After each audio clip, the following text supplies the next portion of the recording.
The purpose of this video is to actually give you a fast track in learning some things that are not taught by your guitar teacher, are usually not talked about in videos online. And these are all things that you would think are common sense, but unless someone explained it to you, might not be so common. So let's start with the first tip. So if you use high gain, you might find sometimes that despite trying to apply really good technique and blocking out some of the strings with your finger over here and palm muting over there to choke out some of the strings from vibrating, you might still get this resonant sound when you're done playing. You stop and you hear this ringing. Oftentimes that is an effect called sympathetic vibrations. It can come from behind here, and it can come from behind the bridge over here. So I'm gonna try and do a close-up here with the camera, but this is just really soft foam that is just rested right beneath the strings over here. So that stops these sympathetic vibrations from happening behind the bridge. And for over here behind the nut, where you get these, what you can do is put another foam underneath, or you can get something like this. I'm not promoting anything, it's just something I have. It's called a fret wrap, and you can tie it right behind the nut like this. It has a little Velcro that you can just put through a loop, and then you can put it right behind the nut, and now no sympathetic vibrations. So I stop him here and I stop them there. And this is mainly for high gain stuff. I've had a lot of questions on the channel about this, and all it is really is just dampening all the sympathetic vibrations from happening in these two spots. If you use something like a Strat, you have the springs here in the back. And what I've done, I saw a video by Phil McKnight where it was showing how he was putting a bit of foam inside the springs. So he was using a guitar string to push it through, and that's what I did with the Strat. But as you can see, with this type of bridge, you don't need any dampening. But on top here, what I do is I just, behind the nut of this Strat, I just use the exact same fret wrap, and I just put it on the different guitars that I need. So super simple. And if you're like, where do you get the foam for this? Whenever you get a package from Amazon, sometimes they have the really soft foam in there. Just keep those, cut them to taste, and just put them behind the bridge and the nut, and you're golden. Now this next tip is a money-saving tip, and it's actually something that's gonna stop you from making some really poor selling and buying decision in the future. And that is, before you decide to swap out the pickups in your guitar, or change the electronics, or sell the guitar altogether, bring it to someone that can set it up properly for you. Perhaps the things you don't like about your guitar are not as big as you think. It might just be that it doesn't play very well, or maybe the pickups are not properly adjusted. I have a Music Man, Steve Morse, that has 4 pickups. And I'm used to adjusting pickup heights, but this one here, finding the right balance for my own taste, made it so that I thought about selling it. I was like, nah, I don't get this guitar. It's just too complicated, all the switches and all the pickups. And I'm glad I didn't sell it, because now I love the guitar. It plays well. I adjusted the string height. I adjusted pickup height on them. I can do it myself, but if you can't, save up a bit of money, bring it into a music store, get a technician to look at your guitar, and you might find that you don't really hate the guitar, you just didn't like the way it was set up. So, money-saving tip. So a long time ago, someone told me I'm not rich enough to buy cheap gear.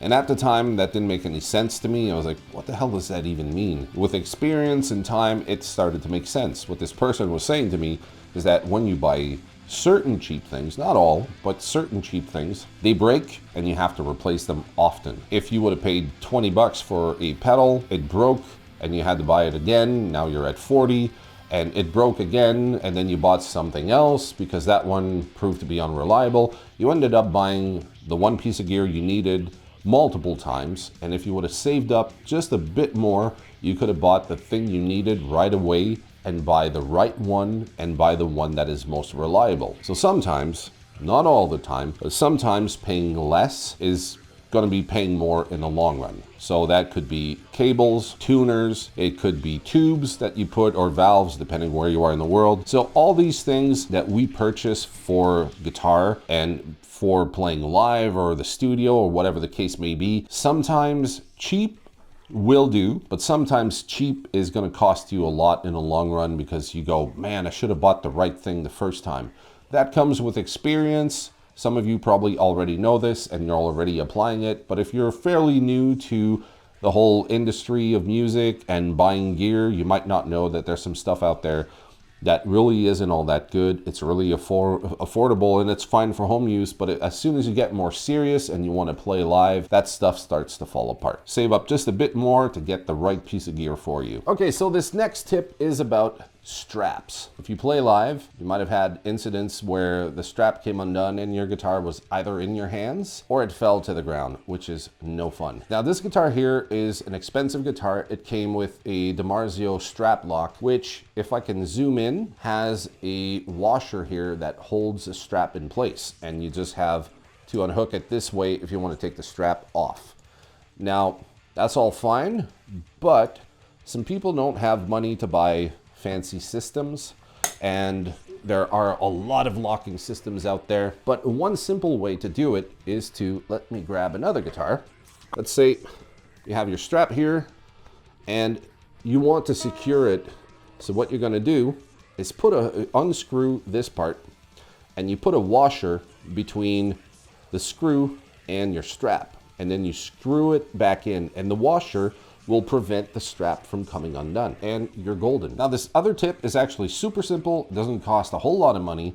You just need a rag, and when you're done playing guitar, you just wipe down your strings, get the sweat and grime off your strings, because those can corrode the strings the more that they accumulate on them. So just wipe down your strings after each time you play with it, and you should prolong the durability of your strings and save you a few pennies. If you want to upgrade something in your rig, my advice to you would be to upgrade the speaker in your amplifier. Changing the pickups can make some difference. Changing the strings will make a difference. Changing tubes and all that stuff, it will make incremental changes, but the biggest, most noticeable change you can make to an amp is actually changing the speaker. Sometimes we have an amp that sounds really good, but in the context of a band, it doesn't seem to fit in so much. Maybe it lacks clarity, it's muddy, it doesn't handle being pushed so well. So before you go and sell your amp and regret it later, try maybe renting a cab from a music store, borrowing a cab from one of your friends,